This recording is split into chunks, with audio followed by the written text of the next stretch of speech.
नमस्कार दोस्तों, कैसे हैं आप सभी। और उम्मीद करता हूं आपको मेरी आवाज़ बिल्कुल क्लियर आ रही होगी और आप बिल्कुल स्वस्थ होंगे। स्वागत करता हूं एनसीईआरटी आंदोलन की पहली क्लास में। एनसीईआरटी आंदोलन एक ज़बरदस्त बैच है हमारा, जहां पर जो कॉन्सेप्ट्स हैं उस पर आप बहुत डेप्थ में जाते हैं।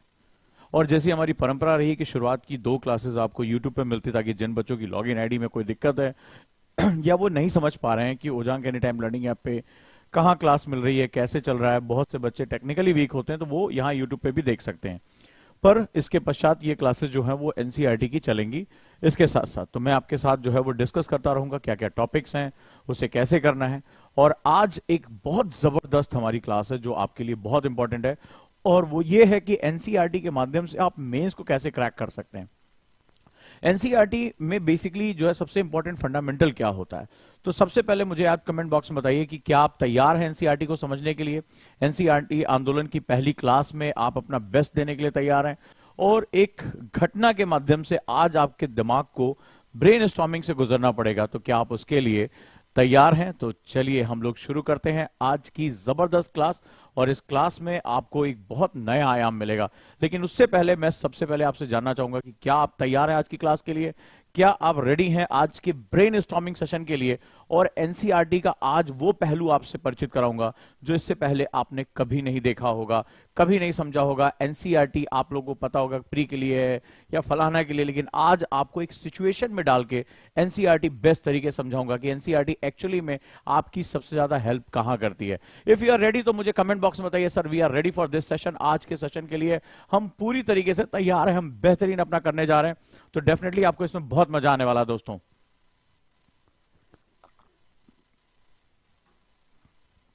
राइट, ये हुई ना बात। तो मेरे सारे शूरवीर तैयार हैं पेन और पेपर के साथ। तो एनसीईआरटी आंदोलन में आप सभी का बहुत बहुत स्वागत है। हमारा ये बैच है मात्र 3,999 रुपए में, और जिन्होंने जीएस फाउंडेशन लिया है उनके लिए मात्र 999 में। तो आज कैसी रही आपकी जीएस फाउंडेशन जो मात्र 6,999 में बैच है, उसकी पहली क्लास इतिहास की। ये भी मुझे बताएं कि आज का एक्सपीरियंस कैसा रहा आपका सर के साथ, और आपने क्या सीखा, आपने सिलेबस को कितना समझा, मेंस के क्वेश्चन पे आपने कितना अप्रोच किया, ये बहुत जरूरी है। और साथ ही साथ आज हम एनसीईआरटी का अपना सफर शुरू करने जा रहे हैं, और एनसीईआरटी हमारे लिए बहुत ज्यादा इंपॉर्टेंट है। तो चलिए आज मैं आपको एक सिचुएशन में डालता हूं, बड़े ध्यान से मेरे साथ चलना है। एक्चुअली हमारा सफर शुरू होता है मेरा और गजोधर का। गजोधर मेरा बड़ा फेवरेट सा स्टूडेंट है, और आज उसके बिहाफ पर एक और हमारा जो कंटेंट है, हमारा जो स्टूडेंट है वो मुझसे क्वेश्चन पूछ रहा है। तो चलिए आज कहानी शुरू करें। और इस कहानी में आप भी हैं, इस कहानी में मैं भी हूं। इस कहानी में एक सिचुएशन है, एक ऑफिसर की सिचुएशन है, और देखिए कि एनसीईआरटी आपको कितनी हेल्प करने जा रहा है। और बड़े ध्यान से समझिएगा और बड़े ध्यान से सीखिएगा। तो लेट्स स्टार्ट, रेडी करते हैं। और ध्यान से जो जो बातें कहता जा रहा हूं उसको आप लिखेंगे, और उसी के अकॉर्डिंग मैं जब क्वेश्चन पूछूंगा तो उसका जवाब देंगे। तैयार हैं? तो चलिए आज की क्लास में हम शुरुआत करते हैं। कहानी की शुरुआत होती है, और वो होती है मेरे ही एक बात से। ठीक है, आज मजे मजे में मैंने क्या किया, मैंने कहा कि NCERTs are very important for development of thinking and understanding. कि जो एनसीईआरटीज होती हैं वो बेसिकली जो थिंकिंग यानी सोचने की जो क्षमता है और समझने की जो क्षमता है, सोचने की क्षमता और समझने की क्षमता दोनों के लिए बड़ी इंपॉर्टेंट होती है। पता नहीं ऐसे मैंने बैठे बैठे ये बात कह दी कि भाई ये बहुत इंपॉर्टेंट है। अब मेरा एक स्टूडेंट है, बोला थिंकिंग एंड अंडरस्टैंडिंग एनसीईआरटी का तो क्रक्स मार्केट में बिकता है गुरुजी, और उसमें तो खाली पहाड़ पर्वत नदी झील इतिहास का नाम याद करना होता है, कौन सी लड़ाई कब हुई। तो ये अंडरस्टैंडिंग और थिंकिंग की बात आप कैसे करने लगी, क्या होता है अंडरस्टैंडिंग, थिंकिंग किसे कहते हैं। मैंने कहा सबसे इंपॉर्टेंट कॉन्सेप्ट यही है, सबसे महत्वपूर्ण चीज यही। बड़े मजेदार तरीके से बोला सबसे इंपॉर्टेंट है, क्योंकि यूपीएससी का जब एग्जाम देने जाते हो स्पेशली मेंस का, तो तुम्हें थिंकिंग और अंडरस्टैंडिंग की बड़ी जरूरत पड़ती है। क्या? क्योंकि जो आपके क्वेश्चन आए हुए हैं उन क्वेश्चन पे वो बेसिकली आपका थिंकिंग पर्सपेक्टिव चाहते हैं। अब आप आए थे आज की क्लास में कि ओजांग सर एनसीईआरटी पे कुछ टॉपिक वॉपिक बताएंगे, और मैं आज आपका पूरा मिथ तोड़ रहा हूं। मिथ ये है कि मुझसे कई बच्चों ने कहा कि सर एनसीईआरटी तो केवल प्री के लिए इंपॉर्टेंट है, और प्री के मार्क्स तो जोड़े नहीं जाते।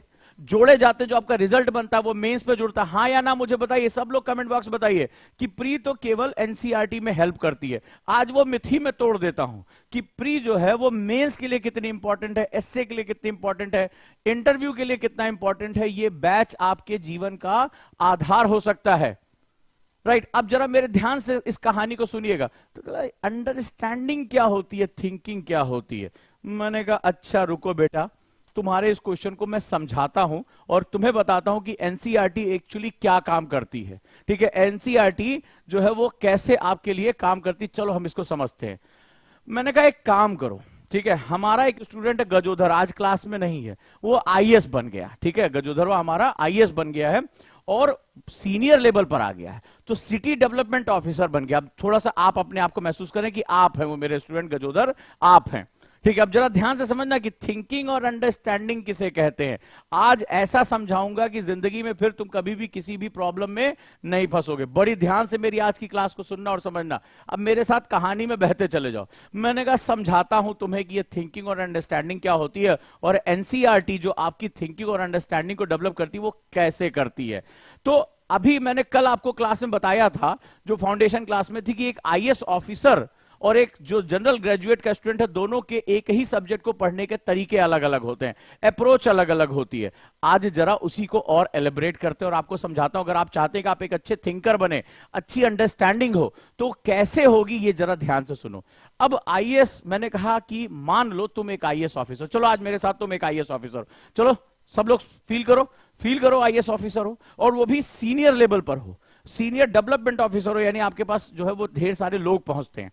ठीक है, अब आपका एक जो है कलीग है वो भी आईएएस है। चलिए अब सिचुएशन देखिए, अब आप आईएएस हैं, एनसीईआरटी क्लास में जरा सीना जोर से जो है वो फुलाओ तो, एक आईएएस ऑफिसर की तरह। हाँ, आईएएस ऑफिसर और सीनियर सिटी डेवलपमेंट ऑफिसर हो, जो है नगर विकास जो है वो अधिकारी हो बड़े लेवल पे।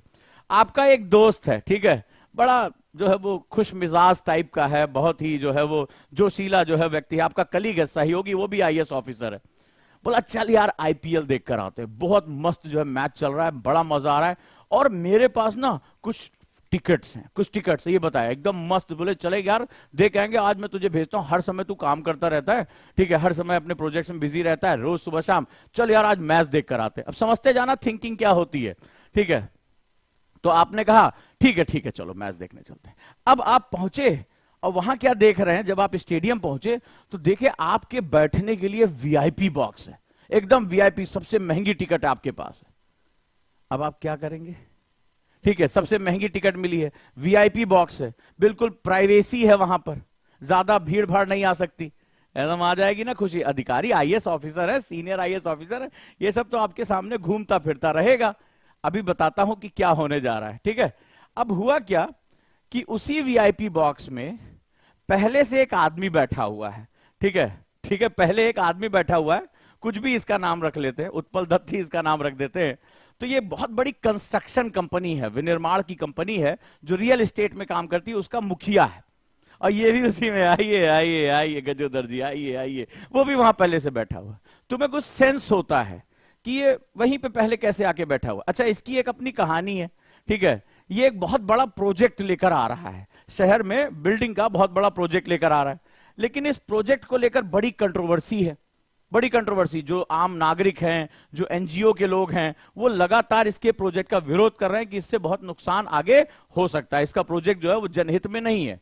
और इस प्रोजेक्ट की फाइल आप तक पहले आ चुकी है इस कंपनी की, और ये आपसे मीटिंग करना चाह रहा था प्रोजेक्ट के सिलसिले में कि कुछ अपनी बात वो समझा सके। अब समझते जाना थिंकिंग और अंडरस्टैंडिंग क्या होती है। सिचुएशन तुम्हारे सामने आ रही है, तुम मजे से आज जो है पूरा मूड बनाकर जो है वो क्या हुआ, छुट्टी के दिन आईपीएल देखने गए हो, बढ़िया दोस्त ने टिकट का इंतजाम कर दिया, पहुंचे तो वीआईपी बॉक्स है, सारी व्यवस्था है, लेकिन उस बॉक्स में तुम्हारे साथ एक आदमी और बैठा है जिसकी बहुत बड़ी कंस्ट्रक्शन कंपनी है और उसकी एक फाइल तुम्हारे पास आ चुकी है। अब ये जो है वो बड़ा खुश मिजाजी से तुम्हारा स्वागत कर रहा, अपनी 32 दिखा के, समझते जाना। लेकिन इसके प्रोजेक्ट का बहुत ज्यादा विरोध हो रहा है, इसके प्रोजेक्ट का बहुत ज्यादा विरोध हो रहा है। ठीक है, अब इसने क्या किया, जब तुम बैठे, अब तुम थोड़ा सा अनकंफर्ट हो रहे हो बैठे, लेकिन आप मैच देखने की लालच में बैठ गए।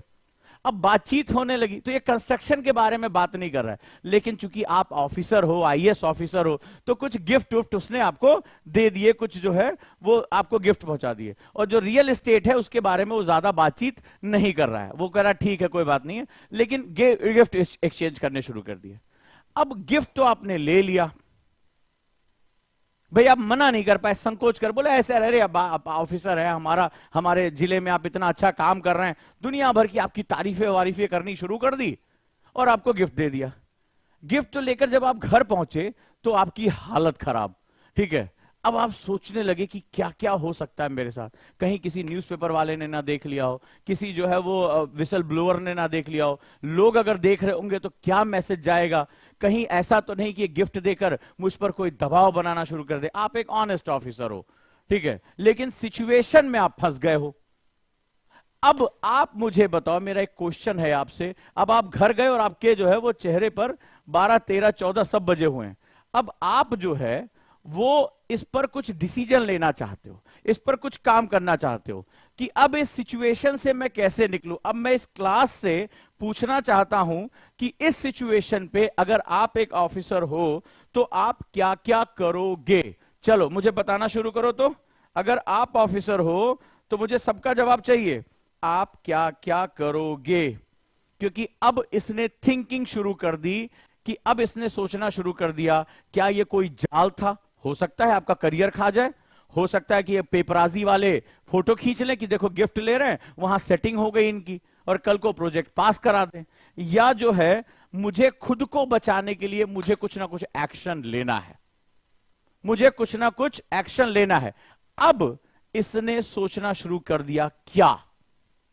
अब आपको हो सकता है ट्रैप ना भी हो सकता है ट्रैप हो सकता है किसी ने फोटो खींच ली हो। अब आप बताओ कि आप एक ऑफिसर हो, थिंकिंग करके बताओ, जैसे इसने थिंकिंग शुरू की, आप मुझे बताओ आप क्या क्या एक्शन ले सकते थे या ले सकते हैं। चलिए, हाँ जी, चलिए पूरी क्लास मुझे चैट में बताना शुरू करें, देखिए कुछ कितने लोग आईएएस ऑफिसर की वाली फीलिंग लेकर बैठे हुए हैं। चलिए जल्दी बताइए मुझे, शुरू हो जाइए। हाँ जी, सबके जवाब चाहिए, देखे कितने लोगों को आता है ये। शाबाश शशि, वंडरफुल। शांति से एक्शन, शांति से एक्शन कैसे लिया जाता, खुद से लोगे ना, अब शांति बेचारी कहां घसीट ला रहे हो। हाँ जी, गिफ्ट आप ले चुके, उस बॉक्स में आप बैठ चुके हैं। हो सकता है कि आप लेके मना भी करें, नहीं नहीं साहब हमें नहीं चाहिए, फोटो किसी ने खींच ली, हो सकता है आपको जाल में फंसा लिया गया हो, कल को अखबार में छप जाए। एक्शन कैसे लोगे, क्योंकि तुम अपनी मर्जी से गए थे, किसी ने कनपटी बंदूक थोड़े रखा था। चलिए मुझे बताइए, कम से कम 4 एक्शन बताइए कि क्या क्या हो सकता था। अब आपको बताऊंगा थिंकिंग किसे कहते हैं आईएएस में।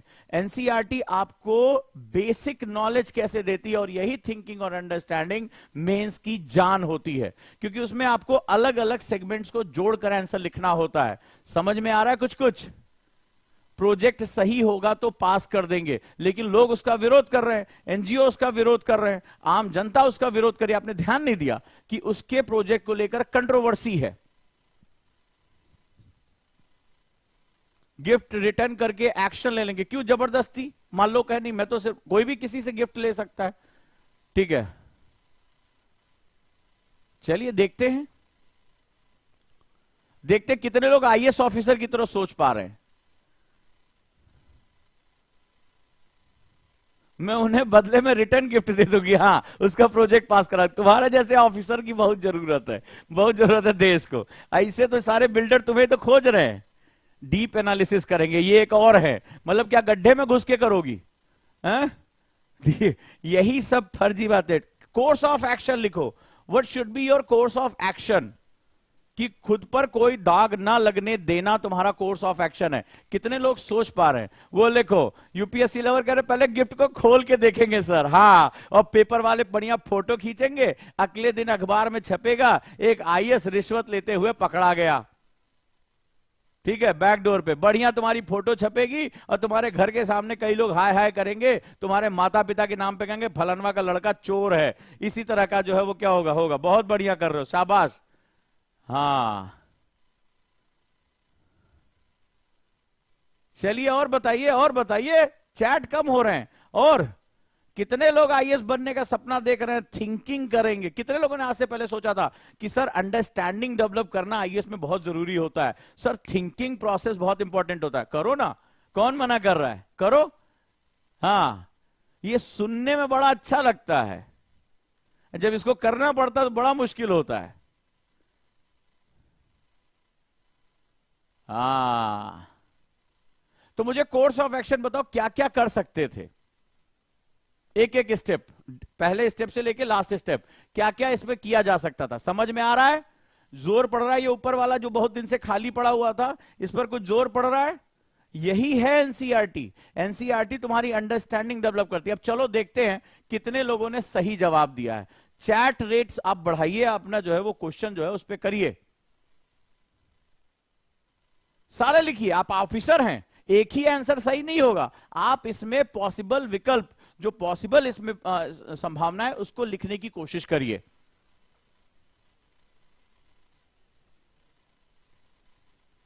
हाँ, प्रॉब्लम एनालिसिस करिए। ज्ञान दिया किसी ने, प्रॉब्लम एनालिसिस करेंगे? बताइए, चलिए बताइए मुझे, क्या प्रॉब्लम एनालिसिस कर रहे हैं? आपकी जान चली जा सकती है, आपकी नौकरी जा सकती है, कल हो सकता है अखबार में छप जाए, हो सकता है उसने कहीं जो तुम्हें लेकर वहां पहले से वो प्लांट बैठा है, तुम उसको पता था तुम वहां आ रहे हो, तो हो सकता है वीडियो रिकॉर्डिंग कर ले, कल सुबह तुम वायरल हो जाओ, कुछ भी हो सकता है। आपको अपने आप को सेव करना है, हो सकता है वो भी सही हो, आप भी सही हो, लेकिन आपको पहले अपने आप को बचाना है। ठीक है, मजा आ रहा है? पहले बताओ, मजा आ रहा है सोचने में? सोचे भी नहीं होगे कि एनसीईआरटी की पहली क्लास ओजांग सर यहां फंसा ले जाएंगे हमें। क्यों? पहले बताओ, मजा आ रहा है? दिमाग का दही हो रहा है?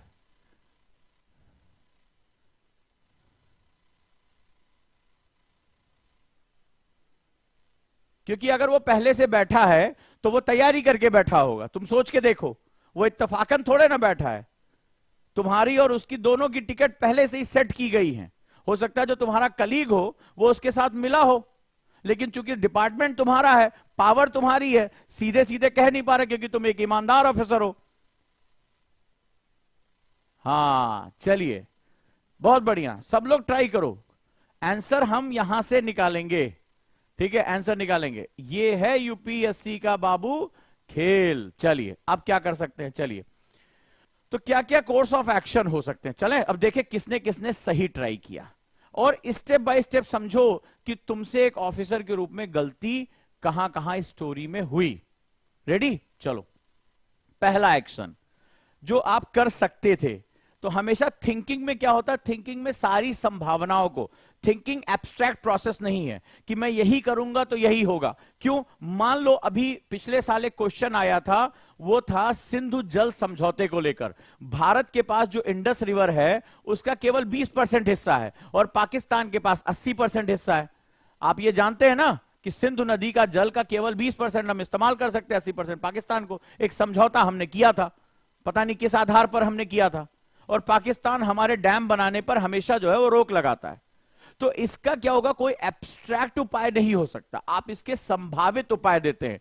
अगर आप मेंस में अच्छा करना चाहते हैं, अब जैसे भारत पाकिस्तान सीमा विवाद है, भारत बांग्लादेश सीमा विवाद है, या इंडिया बांग्लादेश बाउंड्री डिस्प्यूट, या चाइना के साथ डिस्प्यूट, तुम कहोगे सर चढ़ जाए चाइना पे, छोटे छोटे चिंग मारे, धाए धाए मार के चीनियों को खत्म करें, तो ये कोई सॉल्यूशन थोड़े ना। बोले मारे सर परमाणु बम रखे हुए, जैसे पाकिस्तानी बोलते हैं, अरे हम आप परमाणु बम फालतू थोड़े ना, इंडिया गिरा के मानेंगे। अच्छा आज खाने को नहीं है, इसी परमाणु बम की धमकी देते देते आज जो है वो भीख मांगने की हालत में पहुंच गए।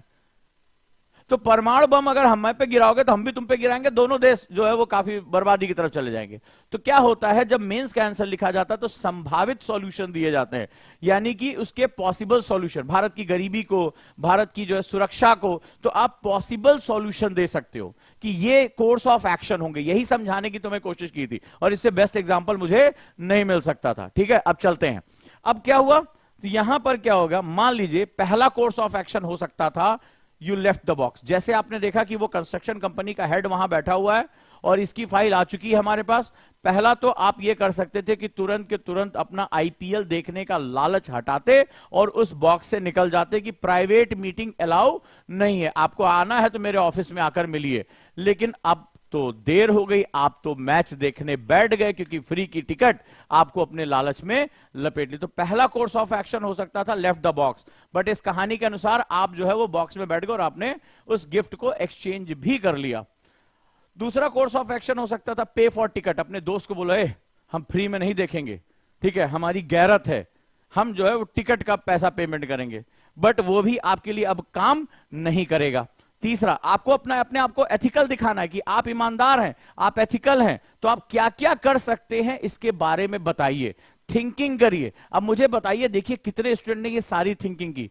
तीसरा कोर्स ऑफ एक्शन कर सकते थे, अपने सहकर्मी पर गुस्सा कर सकते थे, अपने कलीग पर, कि तुम्हें पता था ना कि वो वहां आएगा और वो डिपार्टमेंट की फाइल मेरे पास है, मैं ही उसका हेड हूं, तो तुम्हें मुझे क्यों वहां पर बिठाया। पर यह भी काम आपके यहां नहीं आएगा। आप सहकर्मी पे गुस्सा करके आपको कोई फायदा नहीं है, आप अपने रिलेशनशिप ही खराब करोगे, अपने दुश्मन बढ़ाते जाओगे। अब जरा देखो चौथा कोर्स ऑफ एक्शन, आप सबसे पहले अपने जो चीफ सेक्रेटरी है या कैबिनेट सेक्रेटरी है, तो चीफ सेक्रेटरी को लिखोगे कि एक्चुअली क्या हुआ, उसको पूरा डिस्क्लोजर दोगे। अपने जो है मुख्य जो प्रधान सचिव है उसको आप बताओगे, जो आपका सीनियर बॉस होता है। तो सर्विस में आपको यह भी सिखाया जाता है कि आप अपने बॉस को अपडेट करते रहिए, और उससे आप दूसरा, सिर्फ इंफॉर्मेशन से काम नहीं चलेगी, उसको यह भी कहिए कि अगर किसी ने मान लीजिए फोटो खींच ली हो या इसने वीडियो रिकॉर्डिंग चुपचाप कर आपको ट्रैप में फंसाया गया, तो बोला आगे चलकर अगर मेरे पास ये फाइल रहेगी तो इससे मेरे ऊपर आरोप लगने के बहुत चांसेस हैं, कि कल को आरोप लगे कि सांठगांठ करके इसका प्रोजेक्ट पास कर, मान लीजिए उसका प्रोजेक्ट सही भी हो, अच्छा भी हो और पास हो गया, तो बाहर जनता में यह जवाब जाएगा कि देखिए यहां पर्सनल मीटिंग हुई थी, गिफ्ट एक्सचेंज हुआ था और क्या हुआ था, यह प्रोजेक्ट पास कर दिया गया। तो इसमें आपकी छवि और उसका जो है पैसा दोनों बर्बाद होगा। तो आप उससे रिक्वेस्ट करेंगे कि please rescue from the handling the case, कि आप मेरी इसमें, आप सीनियर हैं, मेरी इस केस से मुझे हटाइए, इसकी फाइल अब आप डायरेक्ट देख लीजिए, आपके जो है वो जानकारी में ये चीज होनी चाहिए। तो ऐसा करके आप क्या करेंगे, अपने सीनियर को पूरी जानकारी देंगे, रिक्वेस्ट करेंगे कि आप इस केस की फाइल आप हैंडल करिए और अभी मेरे पास उतना अनुभव नहीं है, तो आप मेरी इसमें मदद करिए। तो आपके सीनियर के जब नजर में ये बात आ जाएगी तो वो आपको इसके रास्ते बताएंगे या वो इसके गवाह बन जाएंगे कि ये मेरी जो है वो पूरी जानकारी में सारा प्रोसीजर जो हुआ है वो बिल्कुल सही सही हुआ है। क्योंकि अभी आपने दिल्ली में देखा कि उप मुख्यमंत्री एक प्रोसीड्योर प्रोसेस में, शराब नीति जो बनी थी उसकी जो टेंडर हुआ था उसमें गिरफ्तारी हुई, और भारत के इतिहास में उठा के देख लो कि जब भी बड़े बड़े टेंडर निकले हैं वहां पर कोई ना कोई जो है पार्टी, चाहे वो सत्ता में रही हो विपक्ष में रही हो, वो गिरफ्तारियां वहां होती रही हैं। तो ये आपके सामने की बात कर रहा हूं। अब बात आ रही है पंजाब की आबकारी नीति पे, तो ये जी चीज है ये बहुत ही महत्वपूर्ण होता है, हर राज्य सरकार में ऐसा होता है, अधिकारियों के जो है वो उसके ऊपर ऐसा होता है, तो ये चीजें तो आप जो है वो जानते हैं। तो अब आपने क्या किया, आपने देखा कि एक सिचुएशन थी जिसमें आप फंस गए और उस सिचुएशन में आपको पॉसिबल सॉल्यूशन थिंक करना था, सोचना था। यही होता है थिंकिंग। और थिंकिंग कब आती है, जब अंडरस्टैंडिंग होती है, यानी सिचुएशन को आपने समझा। कई स्टूडेंट ने बहुत सही जवाब दिया, जैसे सोनू ने बहुत सही जवाब दिया, कहा कि मैं अपने सीनियर ऑफिसर को बताऊंगा। बहुत सही था कि मैं अपने सीनियर ऑफिसर या जो अपना चीफ सेक्रेटरी है उसको जरूर इन्फॉर्म करूंगा। साथ ही साथ मैं ये भी सोचूंगा कि अगर कोई वीडियो रिकॉर्डिंग हो गई होगी, फोटो खिंच गई होगी, तो आगे समय पे आरोप ना लगे, मुझसे कहा जाएगा कि ये फाइल आप मुझसे ले लीजिए, आप हैंडल करिए, ताकि आप जो निर्णय लेंगे उसमें मेरा कोई भी ये चीज नहीं होनी चाहिए। और अगर आपसे गलती हुई है तो आप उसके लिए अपॉलॉजी यानी उससे माफी भी मांग सकते हैं। आपका सीनियर होगा वो आपको माफ भी कर देगा, क्योंकि ये ह्यूमन एरर है। आपको नहीं पता था, मैच देखने गए, कोई भी व्यक्ति मैच देख सकता है, आनंद उठा सकता है। एक ऑफिसर के बाद भी तो आप मानव है, आपका जीवन है। क्लियर है? तो ये आपने क्या देखा, जब आपको सिचुएशन समझ में आई, when you have understanding of situation, you start your thinking. तो आपने थिंकिंग करना शुरू किया और आप एक निर्णय पे पहुंचे। मजा आया? पहले मुझे बताओ, मजा आया थिंकिंग करने में?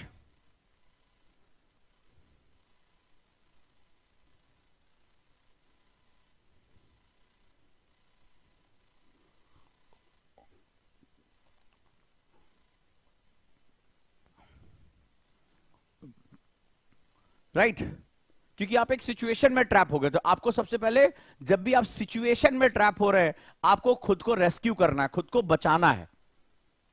तो ये आपका एक तरीका है। तो आपने क्या देखा कई बच्चे इसका जवाब नहीं दे पाए, कई बहुत दूर भटक गए। तो ये जो थिंकिंग एंड अंडरस्टैंडिंग है, यही यूपीएससी का कोर है, यही उसकी जान है, यही उसकी पावर है कि आप कितना ज्यादा थिंकिंग कर पाते हैं, कितना ज्यादा अपने आप को सेव कर पाते हैं। This is the wonderful thing. NCERT आपको यहां बहुत हेल्प करने जा रही है।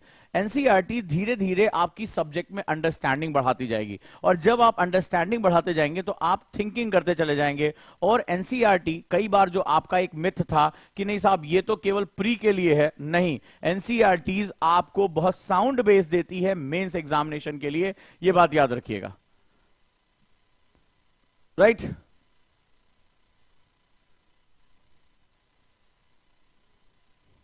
क्लियर? नेक्स्ट, तो हम आगे चलते हैं और इस चीज को और डीपली समझने की कोशिश करते हैं। डन है? Let's start. बाकी आपको बताता चलूं कि जो फाउंडेशन बैच है वो अभी 8 मार्च तक 6,999 में, आज उसकी क्लास हिस्ट्री की शुरू हो गई, आप लोग उसके साथ जुड़ सकते हैं। 8 मार्च के बाद होली स्पेशल ऑफर में ये फिर 40,000 रुपए की फीस हो जाएगी। सक्सेस बैच क्या है? जिन्होंने फाउंडेशन लिया है, अगर वो एनसीईआरटी लेते हैं तो 999 रुपए में, और सभी ऑप्शनल पे 50% का जो है वो छूट चल रहा है। और इंग्लिश के लिए पब्लिक स्पीकिंग की क्लासेस रवि बजाज सर के साथ शुरू हो रही है। Let's start. आगे थोड़ा सा हम बढ़ते हैं और इस चीज को और अच्छे तरीके से समझते हैं। हाँ भाई, सब लोग ध्यान रखो, इस संडे को बाहुबली टेस्ट है, free all India mock test. तो ज्यादा से ज्यादा लोग सुबह 11 बजे संडे 5 तारीख को ओजांग टेस्ट प्रैक्टिस पे जाके उन्हें टेस्ट देना चाहिए। आज कम से कम रजिस्ट्रेशन कर लें, ताकि नोटिफिकेशन हम डाल दें कि सुबह 11 बजे आपका बाहुबली टेस्ट। देखिए हम कितने बाहुबली इस क्लास में हैं, कितने लोग अभी तैयार हैं, कितने लोग यूपीएससी को समझ पा रहे हैं, उन सभी के लिए निःशुल्क है, ये टोटली फ्री ऑफ कॉस्ट है, all India free mock test है। तो चलिए अब हम शुरुआत करते हैं आगे और समझते हैं क्या चीज हमें करना है। एक क्वेश्चन मैं आपको दे रहा हूं, बड़े ध्यान से इसको समझिए। मेंस का क्वेश्चन है और एनसीईआरटी से क्वेश्चन है, ठीक है? तो चलिए, आप लोगों को दिख रहा है ये? चलिए आगे बढ़ते हैं हम लोग। 600 ईस्वी से 900 ईस्वी तक दक्षिण भारत के इतिहास को, चलो लिखो, पहले क्वेश्चन लिखो, ये पहले दिन से मैं इसे शुरू कर देते हैं। 600 ईस्वी से 900 ईस्वी तक दक्षिण भारत के इतिहास को पल्लवों का क्या राजनीतिक और सांस्कृतिक योगदान है? अब what are the political and cultural contribution of the Pallavas to the history of South India during the period of 600 AD to 900 AD? बहुत इंपॉर्टेंट है ये। और दूसरा है, सिंधु सभ्यता के नगर नियोजन के मुख्य लक्षणों का परीक्षण कीजिए। राइट, बहुत इंपॉर्टेंट सा क्वेश्चन है, चलिए देख लेते हैं। तो ये कह रहा है नगर नियोजन के बारे में बताइए। Examine the main feature of town planning. आज किसने किसने न्यूज़पेपर पढ़ा? तो सबसे पहला नियम ये जान लो कि अगर हमारे साथ पढ़ना है हमारी एकेडमी में, तो न्यूज़पेपर पढ़ने की आदत डालो। आज प्रधानमंत्री ने एक बड़ी खूबसूरत बात कही है, किसने किसने पढ़ा मुझे बताएं कि कितने। मेरी क्लास में न्यूज़पेपर के बिना मत आया करो। बड़ी खूबसूरत भारत के प्रधानमंत्री ने बात कही है कि आने वाले समय में जो नियोजित शहर हैं, जो प्लान्ड सिटी हैं, वही भारत के विकास की गाथा लिखेंगे। किसने किसने पढ़ा है? नियोजित शहर, बड़े ध्यान से सुनना, नियोजित शहर भारत के विकास की गाथा लिखेंगे, यानी planned city will write the जो सागा ऑफ इंडियन डेवलपमेंट जो है वो फ्यूचर में वही करेंगे। जितने भी हमारे जो प्लान्ड सिटीज हैं, सबने पढ़ा है। बिना न्यूज़पेपर पढ़े मेरी क्लास में मत आया करो, और अगर न्यूज़पेपर पढ़ने में दिक्कत है तो फिर क्या है, 13 मार्च से शुरू हो रहा है द हिंदू की क्लास, जहां शिक्षक 199 रुपए महीने में आपको द हिंदू पढ़ाएंगे। अगर नहीं जुड़े तो जुड़ जाइए जितनी जल्दी हो सके। क्लियर है? तो आखिर उन्होंने ये बात क्यों कही कि नियोजित शहर यानी प्लान्ड सिटीज जो है वो हमारे आने वाले समय में हमारे ग्रोथ के इंजन होंगे। और भारत के पास दुनिया की पहली सबसे ताकतवर अर्बनाइज सिविलाइजेशन यानी शहरीकरण व्यवस्था थी, जहां सड़कें, नालियां, शहर नियोजन, ये सब चीज जब दुनिया अपनी सभ्यताओं की अंगड़ाई ले रही थी, और वो भारत जो था वो नगर नियोजन यानी टाउन प्लानिंग का मास्टर बन के बैठा था। और उस सभ्यता को क्या कहा जाता है? इंडस वैली सिविलाइजेशन यानी सिंधु घाटी सभ्यता कही जाती है। पढ़ा आप लोगों ने?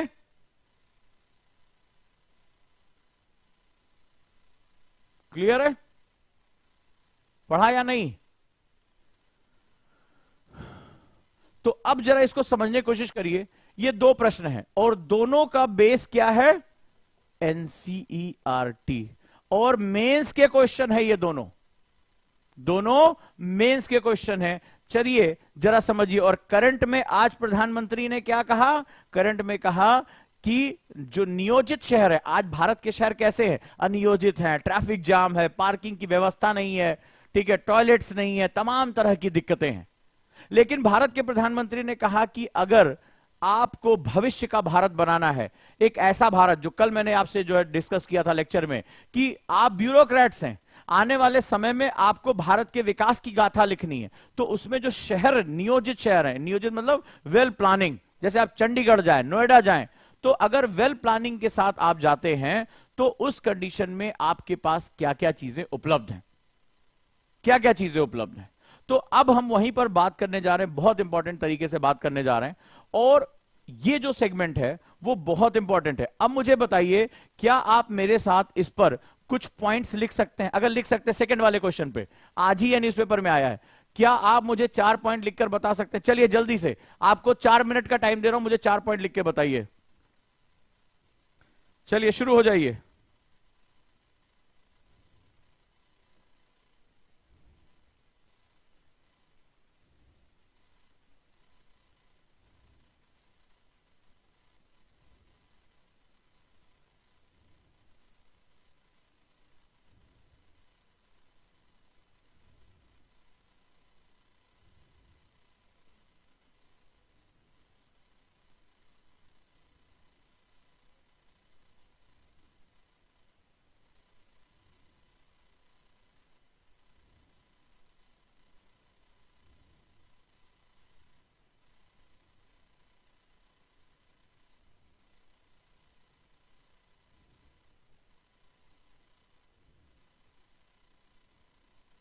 चलिए, शाबाश।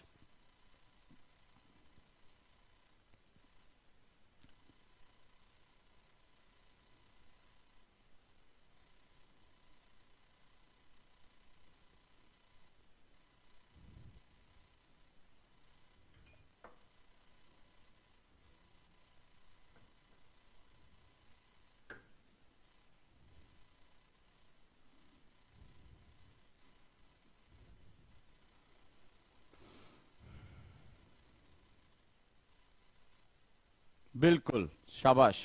चलिए देखते हैं कितने लोगों ने इस पे क्या पॉइंट्स लिखे। तो अगर मैं यहां पर सिंधु सभ्यता के नगर नियोजन की बात करूं, तो यहां पर ग्रिड प्रणाली इस्तेमाल होती थी, सीधे सीधे एनसीईआरटी में दिया है ग्रिड प्रणाली, यानी यहां पर जो नालियां, सड़कें, वो ग्रिड व्यवस्था में बनी हुई थी। बहुत ही खूबसूरत बात है, ग्रिड व्यवस्था की ये बनी हुई सड़कें और नालियां थी, which is very very important. और सबसे बड़ी बात है, सड़कें एक दूसरे को समकोण यानी 90 डिग्री पर काटती थी, 90 डिग्रीज पर ये काटती हैं। साथ ही साथ जो नालियां थी वो ढकी हुई थी। नियोजन क्या होता है? द वर्ड इज, यहां पर है टाउन प्लानिंग। प्लानिंग का मतलब होता है कोई चीज अपने आप नहीं होगी, ये इसके साथ क्या होगा, बसाया जाएगा, इसको नियोजित किया जाएगा। सेक्टर, जैसे आज हमारे जो टॉप मोस्ट सेक्टर, उस सेक्टर्स वहां पर होते हैं, तमाम नई नई चीजें वहां पर जो है जोड़ी जाती हैं। सो विच इज वेरी इंपॉर्टेंट, यहां पर जो है ये बहुत ज्यादा इंपॉर्टेंट हो जाती हैं, राइट। तो अब आप इसको समझेंगे, this is very important for the town planning. तो प्लानिंग क्यों होती है? प्लानिंग इसलिए होती है क्योंकि ये जो शहर पे जो दबाव है, शहर उस पर जो प्रेशर है, दबाव, उसको लगातार कम कर सके। प्रधानमंत्री ने क्यों कहा कि हमारे जो नियोजित शहर होंगे वो हमारी आर्थिक वृद्धि का इंजन होंगे? उसके पीछे जो सबसे बड़ा कारण, जो सबसे बड़ा फंडामेंटल है, वो फंडामेंटल ये है कि ये जो शहर होते हैं वो ग्रोथ इंजन होते हैं। क्या होते हैं? ग्रोथ इंजन, यानी समृद्धि के इंजन के रूप में काम करते हैं। अब ग्रोथ इंजन के रूप में ये लगातार बहुत ज्यादा इकोनॉमी को डेवलप करते हैं। जो शहर होते हैं, गांव से ज्यादा इकोनॉमिक एक्टिविटी होती है, बहुत ज्यादा पैसा आ रहा होता है। तो इस कंडीशन में बहुत ही इंपॉर्टेंट सेगमेंट हमारे सामने यहां पर क्रिएट हो जाते हैं। तो अब अगर हम यहां ध्यान से देखें तो किस तरह से ग्रोथ इंजन हमारे काम कर रहे होते हैं। तो ग्रोथ इंजन को बनाए रखने के लिए, आर्थिक प्रगति करने के लिए शहरों का नियोजित होना बड़ा जरूरी है। और भारत के पास एक ऐसा सांस्कृतिक विरासत है, कल मैंने आपको बताया था, भारत को पश्चिम की तरफ नहीं, भारत को सिर्फ अपनी तरफ देखने की जरूरत है, साइंटिफिक वे से देखने की जरूरत है। भारत के पास आज की समस्याओं का जबरदस्त सॉल्यूशन है। आज तुम मुझे बताओ कि आज भारत के शहर तुम्हें किस रूप में दिखाई पड़ते हैं? इंडियन सिटी किस रूप में दिखाई पड़ते हैं? भारत के शहर किस रूप में दिखाई पड़ते हैं? भारत के शहरों का आज एक बहुत बड़ा बाई प्रोडक्ट हम लोग उसको बोलते हैं स्लम। दुनिया का सबसे बड़ा स्लम भारत में है, धारावी, ठीक है, मुंबई में। और जब हम स्लम की बात करते हैं तो इसको बोला जाता है city with in a city, यानी एक शहर के अंदर दूसरा शहर, विद इन सिटी, एक शहर के अंदर दूसरा शहर। आज ट्रैफिक की समस्या, पॉल्यूशन, यहां तक कि आज दिल्ली को दुनिया के सबसे प्रदूषित शहरों में से एक गिना जाता है। जीवन स्तर का निम्न होता जाना, गंदा पानी, यमुना पे जो आपने देखा छठ पर जो झाग गंदगी थी वो पूरी दुनिया ने देखा, पूरी दुनिया ने देखा और आश्चर्यचकित हुए। तो ये जो चीजें हैं वो बहुत ही खतरनाक है, बहुत ही जो है वो मुश्किल है। तो यहां जो चीजें हैं वो हमें बहुत परेशान करती हैं। तो आज हमने ये देखा, आप चाहें तो इस पे अपना आंसर भी लिख सकते हैं, अच्छी तरीके से जोड़ सकते हैं।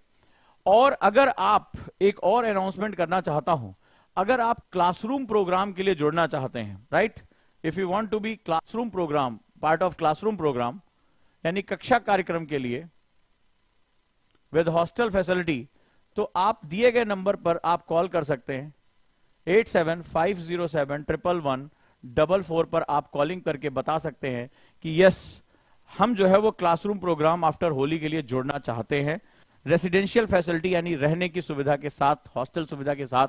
Definitely super 50 batch we are going to start, यानी केवल 50 बच्चों के लिए हम ये बैच स्टार्ट कर रहे हैं केवल।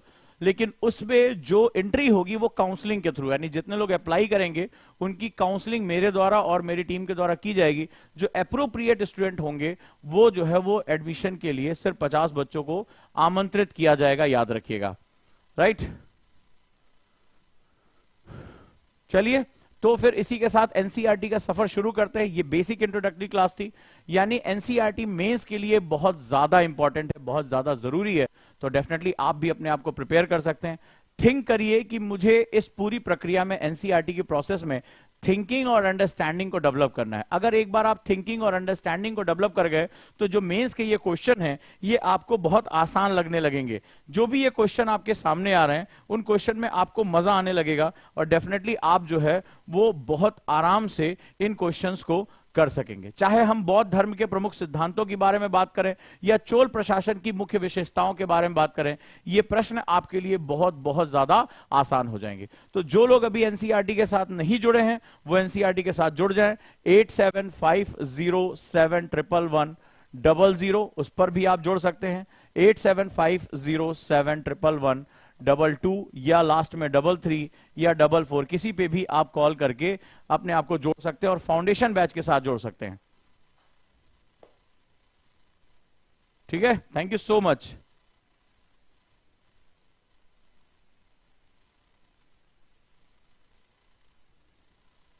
या any question?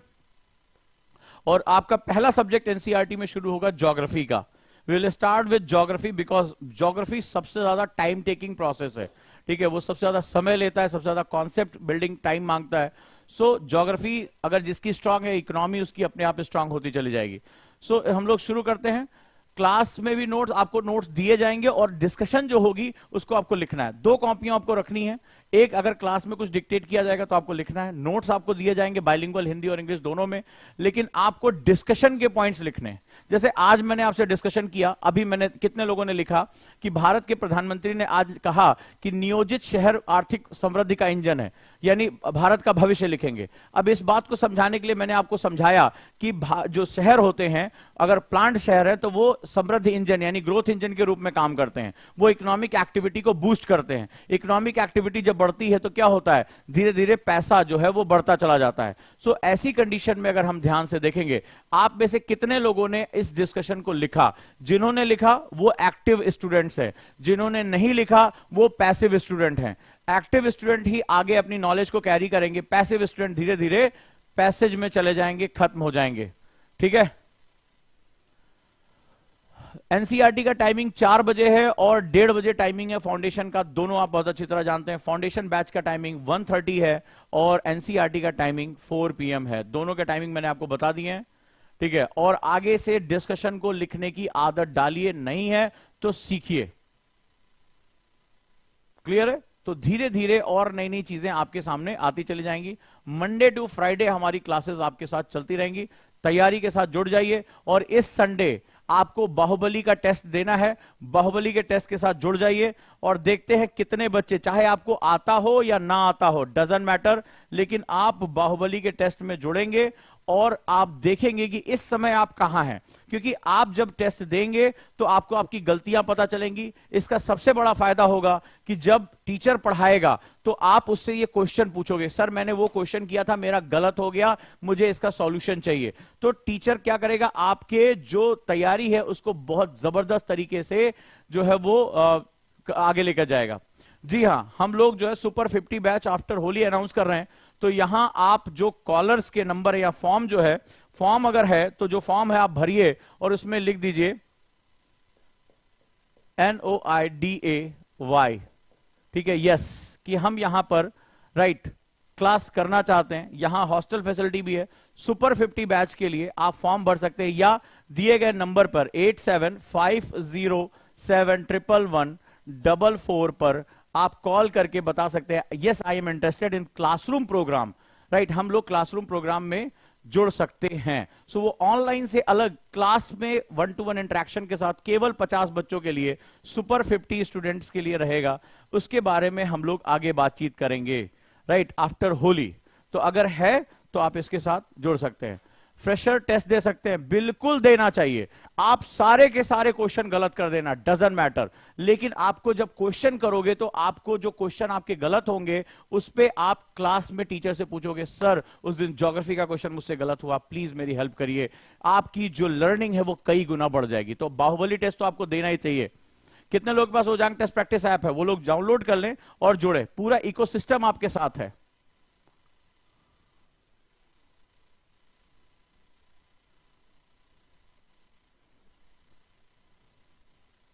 Monday to Friday classes आपकी चलेंगी, संडे आप टेस्ट देंगे, ठीक है। अगले हफ्ते गदर आ रहा है, ठीक है। तो आप हर संडे, एक सैटरडे आप रिवाइज करेंगे, खुद को जो है नोट्स रिवाइज करेंगे, और संडे आप ऑल इंडिया टेस्ट देंगे। इसमें टेस्ट में आपकी ऑल इंडिया रैंकिंग आएगी, यानी देश के इतने बच्चों ने टेस्ट दिया उसमें आपकी रैंकिंग, ये बहुत इंपॉर्टेंट है और ये आपको निःशुल्क मिल रहा है। सबसे बड़ी बात, मजेदार बात है। तो चलिए शुरुआत करते हैं हम लोग।